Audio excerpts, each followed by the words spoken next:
बिस्मिल्लाहिर्रहमानिर्रहीम। अस्सलाम वालेकुम फ्रेंड्स, मेरा नाम फ़हीम है और आज मैं हाज़िर हूँ एक नई वीडियो के साथ। फ्रेंड्स, मेरी कोशिश होती है कि मैं जितना भी प्रैक्टिकल आप लोगों को बताऊँ तो उसके साथ मैं आप लोगों को उसका थ्योरेटिकल भी बताऊँ। थ्योरेटिकल का मतलब ये होता है कि जो बिज़नेस को बिल्कुल स्टार्ट से कर रहे हैं या जो रिटर्न्स वगैरह या जो भी वो स्टार्ट से कर रहे हैं तो उसको ये इल्म हो कि जस्ट उसका प्रैक्टिकल नहीं करना चाहिए। अब ज़्यादातर लोगों को तो ये पता होता है कि ये जो डेबिट क्रेडिट है, ये अकाउंट्स रिसीवेबल पेएबल है, सेल एंड परचेज है, सेल टैक्स है, इनकम टैक्स है, जो भी है मतलब अकाउंट्स या फाइनेंस से रिलेटेड है, वो उसको पता होता है। लेकिन कुछ ऐसे नए बिगिनर्स हैं जिनको ये पता नहीं होता, ना सेक्शंस का इतना इल्म होता है उसको, ना जो है उसको जो शेड्यूल्स है या डिविजन्स हैं, इसके अलावा जो है उसको बेसिक्स का पता नहीं होता है। तो मेरी कोशिश होती है कि उसको मैं उसके साथ यानी थोड़ा सा भी हो लेकिन मैं उसको थ्योरेटिकल समझाता रहूँ। जब तक आप थ्योरी नहीं समझेंगे तब तब तक आपको प्रैक्टिकल समझ में नहीं आएगा, और सिर्फ आप थ्योरेटिकल समझेंगे तो प्रैक्टिकल भी लाजमी होता है। ये नहीं, ये दो चीज़ें जो है लाजिम और मलजूम है। तो इस वजह से मेरी कोशिश होती है कि मैं आप लोगों को इसके साथ थोड़ा सा ओवरव्यू देता रहूँ ताकि आपके दिमाग में थोड़ा सा उसका जो है कॉन्सेप्ट बैठ जाया करे। तो फिर आपको समझ आएगी, जब वो चीज़ आप प्रैक्टिकल करेंगे तो आप जो उसकी जो थ्योरी है उसको याद करेंगे तो आपको समझ आएगा फिर। ठीक है। तो आज हम बात करेंगे थर्ड शेड्यूल के बारे में। और थर्ड शेड्यूल पे आपने वीडियोस भी देखी होंगी और आपने रिटर्न्स भी की होंगी, कि आप जो है ना जितनी सेल परचेज करते हैं उसको आप सेल करते हैं तो आप उस पे सेल टैक्स पे नहीं करते हैं। ठीक है, अब सेल टैक्स पे नहीं करते। वैसे तो हम कहते हैं कि थर्ड शेड्यूल पे जो है वो सेल टैक्स हमने नहीं देना होता है उस पे, जस्ट या जो मैन्युफैक्चरर हैं वो टू थ्री सिक्स वो करते हैं जी, और 236H जो है ये पे करना होता है। मतलब अगर आप मैन्युफैक्चरर है तो आप एडवांस में ये जमा कराते हैं 236G, और 236H जो है वो रिटेलर उसे कलेक्ट करता है और पे करता है जो रिटेलर से। इसके बारे में हमने भी बहुत लेंथी तकरीबन वीडियो बनाई, इसमें हमने डिस्कशन की है। शायद आपको याद भी हो, जो सेक्शन से हमने एक वीडियो बनाई थी, तो आप वो देख सकते हैं और इंशाल्लाह होपफुली आपको समझ आ जाएगी। तो आज हम बात करेंगे थर्ड शेड्यूल के बारे में कि इस पे हम 17% क्यों नहीं पे करते हैं और सिर्फ इनकम टैक्स क्यों पे करते हैं। तो फ्रेंड्स, ये मैंने एक एग्जांपल ली है कि फॉर एग्जांपल हम टूथब्रश जो है वो परचेज कर रहे हैं एक मार्केट से, तो उस पे इस तरह का लिखा होता है। अब मेरे पास कंप्यूटर में तो इस तरह का वो है नहीं, वरना मैं आप लोग को उसकी पिक्चर भी दिखा देता, आपको समझ आ। लेकिन आप ये नॉर्मली ज़्यादातर लोग, बल्कि अक्सर लोग यही लेते हैं, प्रोडक्ट्स लेते हैं और उस पे ये लिखा होता है कि रिटेल प्राइस इतना है, जीएसटी इतना है और एमआरपी जो प्राइस है उसकी टोटल इतनी है। ये मोस्टली प्रोडक्ट्स पे यही लिखा होता है, चाहे वो टूथब्रश हो, साबुन हो, सिगरेट्स हो, शुगर हो या जो भी हो, उस पे सीमेंट्स वगैरह पे लिखा होता है। तो फ्रेंड्स, ये बेसिकली होता क्या है कि ये चीज़ हम तक पहुंचते पहुंचते ये 117 का हो जाता है। ठीक है, ये जो 17% है, ये ऑलरेडी क्या होता है कि चलो हम इसको यहाँ बेसिक से लेते हैं कि इसमें बेसिकली मैन्युफैक्चर क्या करता है कि जब टूथब्रश बनाता है तो उस पे जो उसकी कॉस्ट आई होती है, कॉस्ट वो 80 रुपीज़ है।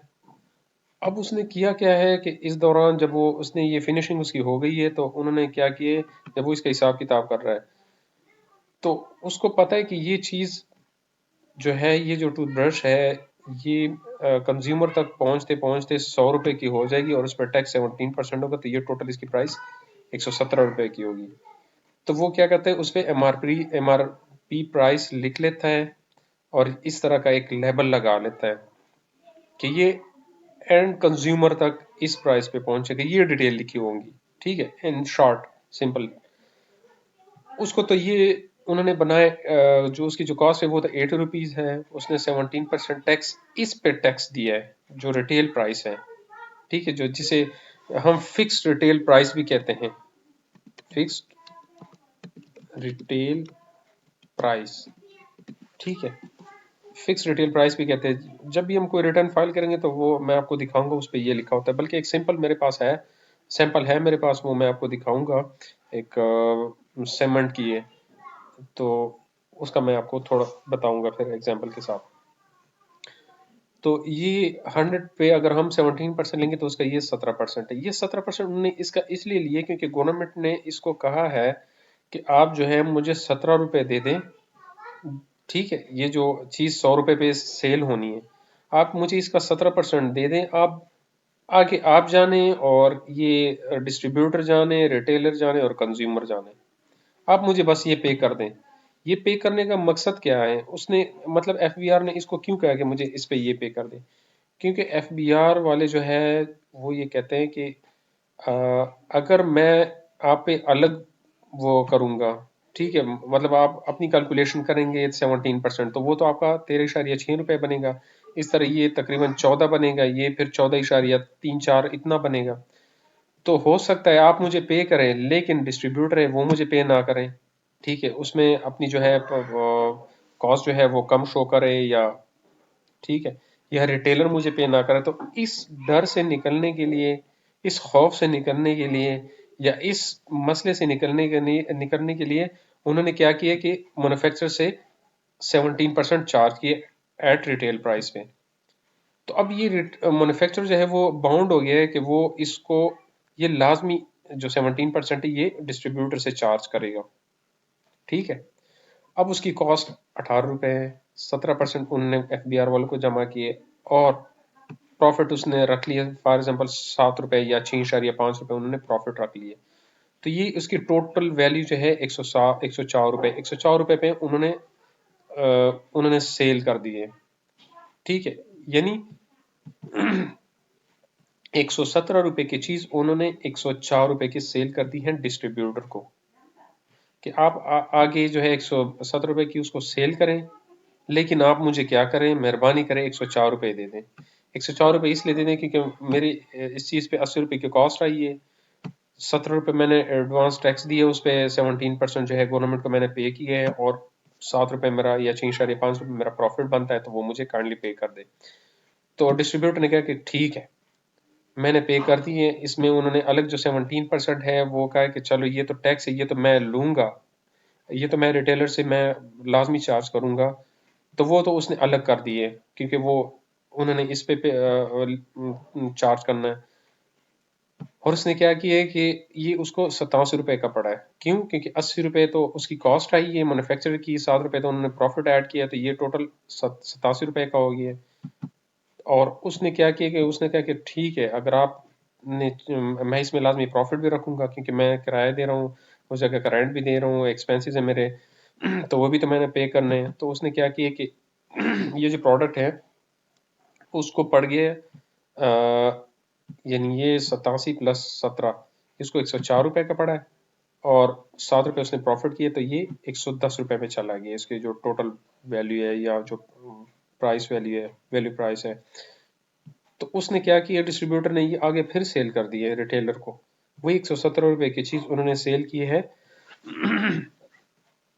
रिटेलर को, ठीक है। तो अब रिटेलर ने क्या किया है, उसने भी यही फार्मूला लगाया है डिस्ट्रीब्यूटर वाला, कि ये तो मुझे पड़ा है 87 रुपए पे, इसने परचेज की है, 87 रुपए तो ये हो गए, प्लस उन्होंने जो प्रॉफिट उसमें लिया है ये मतलब 93 रुपए का तो ये पड़ा है, ठीक है। ये 93 रुपीज जो है ये तो ऑलरेडी इसमें प्रॉफिट और परचेजेस इंक्लूड है या कॉस्ट इंक्लूड है, ये हो गया, ये तो है ही, उसको उसने परचेज किए हुए। 17 रुपए जो है उसने उसमें टैक्स भी जमा किया है, कि ये जो 17% है ये उन्होंने डिस्ट्रीब्यूटर ने मुझसे लिया है, तो ये भी मैं इसमें लाजमी चार्ज करूंगा, रखूंगा। और 7 रुपए इसने भी प्रॉफिट रख लिए, तो ये जनाब पड़ गया टोटल 117 रुपए का। तो ये जो है ये लास्ट जो है इन्होंने कंज्यूम करना है कंज्यूमर को, सॉरी सेल करना है कंज्यूमर को। तो अब हम यहाँ पे खड़े हैं और ये हमें पड़ गए 117 रुपए का, ठीक है। यहाँ पे हम आते हैं, ठीक है, 117 रुपए का आ गए। 117 में इसकी जो रिटेल प्राइस है वो 100 रुपए है, ठीक है। अगर हम इसको प्लस करें 97, 93 प्लस 7, ये 100 रुपीज़ है, प्लस इसमें जो 17% है वो इस पर टैक्स है। तो ये कंज्यूमर को 117 रुपये का पड़ गया है, हमने इसमें परचेज की। अब हम खुश हो रहे हैं कि 117 रुपये की चीज़ माशाल्लाह हमें 117 में मिल गई है, ये तो बहुत सस्ती चीज़ है, मतलब इसमें कोई बेचारा नहीं कमा रहा, क्योंकि इस पर कीमत ही इतनी लिखी हुई है। कीमत तो इतनी लिखी है, लेकिन ये मैन्युफैक्चरर ने इस वजह से इस पर रिटेल प्राइस लिखी हुई है कि ये कंज्यूमर तक जाते जाते 117 की होनी चाहिए। ठीक है, अब ये उसकी अच्छाई है कि आपको वो, कभी कभार आपने देखा होगा वो दुकानदार कहता है कि वो आपको ये 115 की भी दे देता है, वो कहता है कि चलो यार 117 की, लेकिन 2 रुपए का जो है मैंने इसमें लॉस किया है। तो वो आपको क्या कहता है कि मैंने चलो 115 का आपको दे दिए, 2 रुपए मेरी तरफ से लॉस है। हम खुश होते हैं कि एक चीज जो 117 की मिलनी थी और है भी उसकी, तो वो 115 की मिल गई, मतलब इसमें प्रॉफिट भी बेचारे ने नहीं उसमें लिए, और उल्टा उन्होंने 2 रुपए का नुकसान भी किए। तो ये इस तरह होता नहीं है। ठीक है, अगर आप इसको समझेंगे तो आप मतलब आपको थर्ड शेड्यूल का फिर समझ आ जाएगा कि ये होता क्या है। हमारे साथ एक धोखा सा होता है, जो कंज्यूमर के साथ धोखा तो नहीं होता, लेकिन जो हम समझते हैं ना जो चीज़ होता है, ये रियल में इस तरह नहीं होता है। तो इस वजह से ये एडवांस में पे किया होता है गवर्नमेंट को, तो ये हम लायबल है कि हम 17% जो है मैन्युफैक्चरर ने चूंकि पे किया होता है एफबीआर को या गवर्नमेंट को, तो डिस्ट्रीब्यूटर भी लायबल होता है, फिर इसके बाद रिटेलर भी लायबल होता है, और फिर हम भी लायबल होते हैं। तो ये इस वजह से इसको इनडायरेक्ट टैक्स कहते हैं, क्योंकि ये डायरेक्टली नहीं आता है कंज्यूमर पे, ये इससे और फिर यहाँ तक आ जाता है। अगर हम इस एग्जाम्पल को सामने रखते हुए देखें, तो ये जो रिटेल प्राइस है, ठीक है, वो ऐसा समझे कि ये इस कॉस्ट या जो परचेज है इसको आइडेंटिफाई कर रहा है। यानी 17% तो यहाँ पे भी है, यहाँ पे भी 17% हम पे कर रहे हैं, लेकिन इसमें से इसने भी इतना प्रॉफिट कमाया, इसने भी 7 रुपये, इसने भी 7 रुपये। जो 100 रुपये की चीज़ इसको कॉस्ट में वो पड़ी है 87 की, और फिर इसने आगे से सेल की डिस्ट्रीब्यूटर को वही 100 रुपये की चीज़ टोटल कितने में की है प्रॉफिट के साथ, 93 की। तो ये इसको ट्रेड डिस्काउंट मिला है, और फिर इसने इसको ट्रेड डिस्काउंट दिए, यानी इसको तो 100 में हुआ है, लेकिन 100 में ये प्रॉफिट के साथ हुआ है, यानी 87 93 की 100 की चीज़ उसको 93 में मिली, तो 7 रुपये का इस वजह से उसको प्रॉफिट हुआ है। तो ये जो प्रॉफिट है, ये असल में इसको प्रॉफिट नहीं है, इसको ट्रेड डिस्काउंट कहते हैं। ठीक है, जो हमने प्रॉफिट लिखा हुआ है ना, ये असल में इसका ट्रेड डिस्काउंट है। ठीक है, लेकिन ये तो चूंकि अकाउंट्स एंड फाइनेंस की टर्मिनोलॉजीज हैं, तो ये आम दुकानदार तो नहीं समझता है, वो तो ये कहता है कि मुझे प्रॉफिट मिला है। ठीक है, तो हम इसको क्या कहेंगे, ट्रेड डिस्काउंट। अब ये मैं आपको एक एग्जांपल दिखाता हूँ, इसमें देखें, ये दो पार्ट्स हैं इसके। ये ट्रेड डिस्काउंट से लेफ्ट साइड पे है, ये हमारी परचेजेस हैं, और ये मैन्युफैक्चरर, ये इनवॉइस जो है एक मैन्युफैक्चरिंग की है, जो जिसने हमें सीमेंट सेल की है, जो थर्ड शेड्यूल गुड्स में फॉल कर रहे हैं। तो हुआ क्या कि 10 टन की जो है उन्होंने हमें सेल की है, जिसके total price including sale tax, यानी 15,000 की अगर हम उस पर सेल टैक्स डाल दें तो ये 78,000 की बनती है। तो कहता है कि आपको ये ट्रेड डिस्काउंट मिला कि आप इसको 94,000 की सेल कर सकते हैं।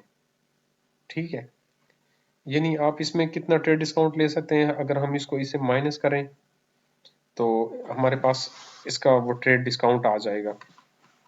मैं आपको दिखाता हूँ, ये हमारे पास है, यानी फॉर एग्जांपल 94,150 है माइनस 78,893, तो ये हमें 15,000 का जो है ट्रेड डिस्काउंट मिला है। ठीक है,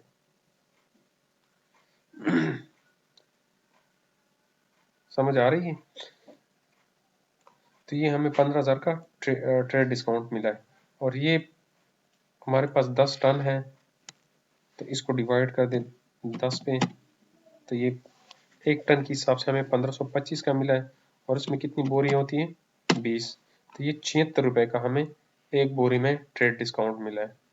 ठीक है, तो ये इसका हिसाब है, और इंशाल्लाह जब हम इसको प्रैक्टिकल करेंगे तब आप लोगों को फुल समझ में आएगा। अब चूँकि थ्योरी है तो थ्योरी का इतना जहन में नहीं आता है जितना हम प्रैक्टिकल इसके साथ करेंगे। इंशाल्लाह अगली वीडियो में मैं आप लोग को इसके थर्ड शेड्यूल का जो इस एग्जाम्पल के साथ मैं आपको प्रैक्टिकल करके बताऊंगा, तो होपफुली आप लोग को समझ आ जाएगी। ठीक है, यहाँ तक किसी को समझ ना आए या इसे रिलेटेड कोई क्वेश्चन है तो आप लोग पूछ सकते हैं। इजाज़त दीजिएगा। अल्लाह हाफिज़।